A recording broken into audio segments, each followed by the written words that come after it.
And as he came out of the temple, one of his disciples said to him, "Look, teacher, what wonderful stones and what wonderful buildings."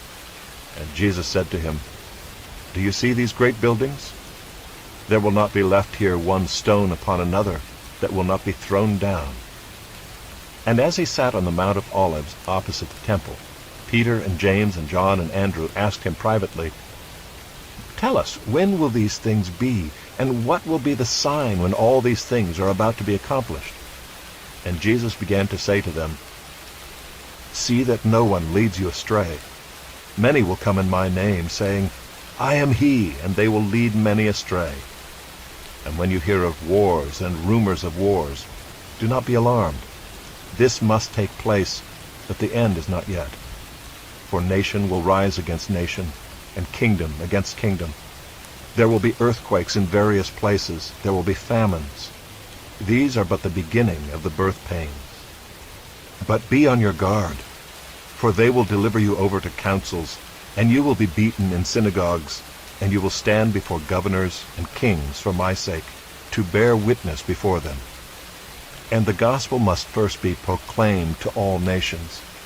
And when they bring you to trial and deliver you over, do not be anxious beforehand what you are to say, but say whatever is given you in that hour. For it is not you who speak, but the Holy Spirit. And brother will deliver brother over to death, and the father his child, and children will rise against parents and have them put to death. And you will be hated by all for my name's sake. But the one who endures to the end will be saved. But when you see the abomination of desolation standing where he ought not to be, let the reader understand. Then let those who are in Judea flee to the mountains. Let the one who is on the housetop not go down, nor enter his house to take anything out. And let the one who is in the field not turn back to take his cloak. And alas for women who are pregnant, and for those who are nursing infants in those days. Pray that it may not happen in winter, for in those days there will be such tribulation as has not been from the beginning of the creation that God created until now, and never will be. And if the Lord had not cut short the days, no human being would be saved.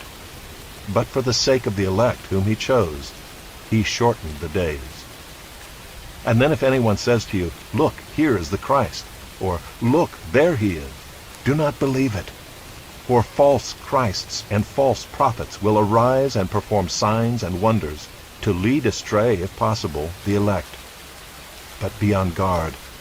I have told you all things beforehand.